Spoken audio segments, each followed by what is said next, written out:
Personal na ininspeksyon ni Pro Calabarzon Regional Director Police Brigadier General Jack L. Wangki ang mga evacuation center sa ilang bahagi ng Laguna kasunod ng epekto ng matinding pag-ulan at pagbaha. Sunod-sunod na ininspeksyon ni Police Brigadier General Jack L. Wangki ang mga evacuation sites sa Biñan City, Calauan at San Pedro City, Laguna, kung saan pansamantalang nanunuluyan ang daang-daang pamilya dulot ng hanging habagat. Sa kanyang pag-iikot, tiniyak ni Police Brigadier General Jack L. Wangki ang kalagayan ng bawat pasilidad mula sa sanitation, supply ng pagkain hanggang sa seguridad ng mga evacuees.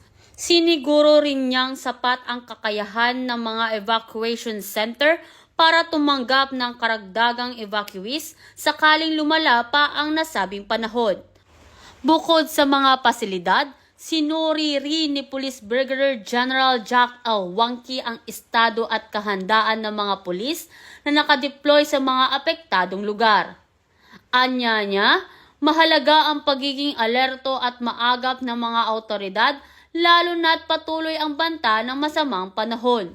Nakipagpulong din si Police Brigadier General Jack L. Wangki sa mga opisyal ng lokal na pamahalaan upang pag-usapan ang mas pinatibay na koordinasyon sa relief efforts, kabilang dito ang tulong ng pulisya sa pamamahagi ng ayuda, evacuation support, traffic management at pagpapanatili ng kaayusan sa mga apektadong komunidad.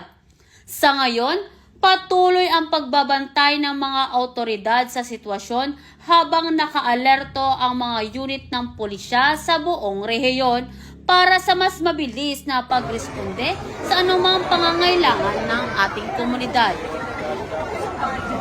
Mula dito sa Calabarzon, ako ang inyong Police News Network Correspondent, Patrolwoman Jessica Cris S. Obrero, alagad na batas, tagataguyod ng Balitang Pulis.